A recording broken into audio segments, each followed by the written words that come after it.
사람은 누구나 다 젊어 보이기 원합니다. 세월을 막을 자는 없는 것이요. 어떤 사람은 나이 드는 것을 두려워하지만 모든 연령대는 아름다운 것이 흉내낼 수 없는 그런 특별함이 있습니다. 2050년이 되면 어떤 발표해 보니까 150살까지 산다.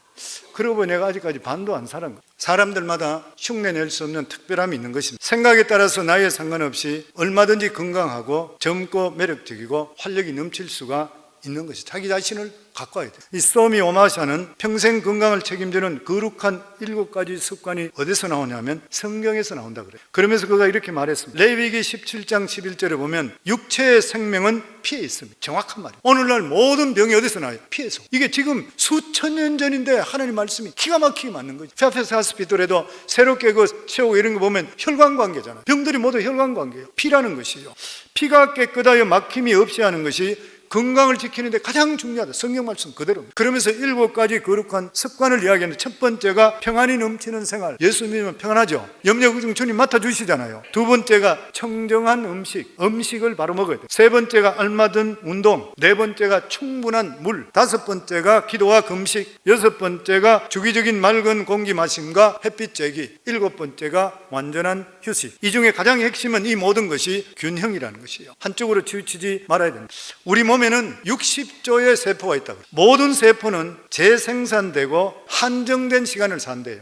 3개월마다 피가 전체가 바뀐다. 3개월마다 피의 흐름이 새로워지고 11개월마다 모든 세포가 새로 난다. 피부 빼고는 다 새로 난다. 다 새로워져. 2년마다 뼈의 구조가 새로워진다. 이 말은 뭐냐면은 2년 동안 제대로 먹고 제대로 운동한다면 몸 전체가 새로워질 수 있다고 하는 것이에요. 음식으로 못 고치면 약으로 못 고친다는 그 말이 맞는 말인 것입니다. 성도님들 자기 자신을 관리해서 하나님께 오래 쓰임받기를 주 이름으로 축원합니다. 마지막으로 아내와 즐겁게 살아라 그랬습니다. 전도서 9장 9절입니다. 저희들 같이 읽겠습니다. 내 헛된 평생의 모든 날 곧 하나님이 헤아려서 내게 주신 모든 헛된 날에 내가 사랑하는 아내와 함께 즐겁게 살지어다. 그것이 내가 평생에 헤아려서 수고하고 얻은 내 몫이라.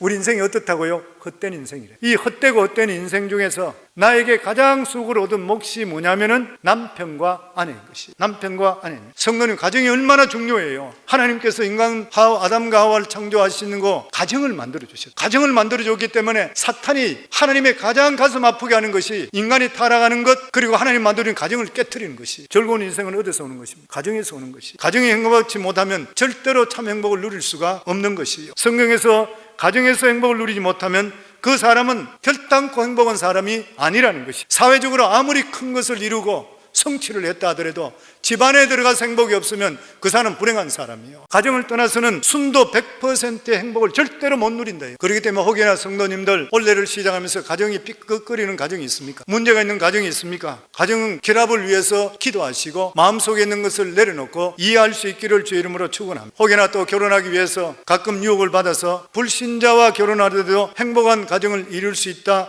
착각하고 계시는 분이 있습니다. 하나님께서 불신자하고도 결혼하라 할 수가 있어요. 호세아는 고멜에게 창녀였었잖아요. 그런데도 하나님이 결혼하라 그랬잖아요. 하나님 뜻이 있는 것이 있습니다. 그럴 때 하나님 뜻을 이루고자 하는 것이 있어요. 우리가 누구든지 간에 불신자라 하더라도 내가 기도하는 가운데 정확한 하나님의 응답이 있다 그러면 결혼해야 돼요. 왜냐하면 그것을 통해 큰일이 이루어지기 때문에. 그렇지만 그런 일은 극히 우리 삶 속에 드문 것이에요. 하나님의 이러한 응답이 없이는 절대로 행복해질 수가 없습니다. 왜 그렇습니까? 영혼이 하나 될 수 없기 때문에 그렇습니다. 영혼이. 나는 주님 앞에 기도하고 내 영혼이 영적으로 살아있는데 이 사람은 영에 죽어 있는 상태, 세상 영으로 들어있으면 육적으로는 맞을는지 모르지만 절대로 마음은 안 합쳐져요. 될 수가 없는 것이에요. 보면 지혜로운 사람은 어떤 사람인 것이, 내가 믿는 예수 믿는 믿음의 정도보다도 더 잘 믿는 사람을 택하셔야 돼. 플러스가 돼야 되잖아요. 자기보다 훨씬 나은 사람을 구하는 것이요. 이 사람이 지혜로운 사람인 것이. 가정 밖에서 즐거움을 찾으려고 하는 사람은 세상에 제일 불행한 사람. 직장을 마친데도 불구하고 집에 가는 것이 기쁘지 않는 사람, 불행의 시작인 것이. 아내 얼굴이 보기가 싫어지는 것, 영적 중환자가 되었는 것입니다. 가정의 행복을 보고 뭐라 그래요? 어떻게 가까이? 식물을 기름과 똑같다. 정원과 똑같다 그래요. 관심을 가지고 계속 가까이. 남편들이나 아내들이나 모두 다가 자신의 몸을 가꾸는데 투자해야 돼. 뭐 그런 말 있잖아요. 부인들도 화장을 할 때 남을 위해서만 화장하지 말고 남편을 위해서 좀 화장하라. 집에서는 막 뒷쑤시고 있다 밖에 나갈 때만 그냥 이렇게 하고 하는, 그것도 남편한테 대한 예의가 아니잖아요. 남편도 집에서도 아내의 좋은 모습 보기 원하죠.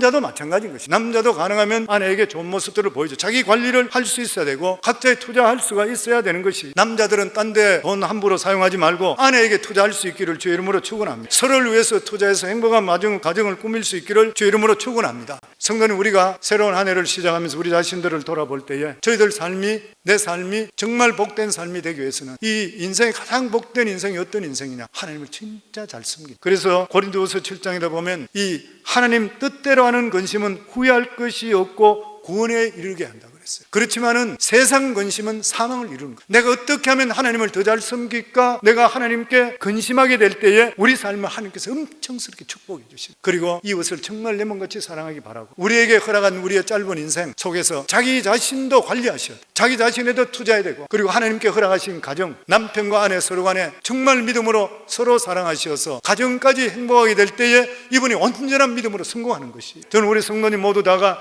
이러한 믿음으로 살아서 복된 인생이 다 될 수 있기를 주의 이름으로 축원합니다.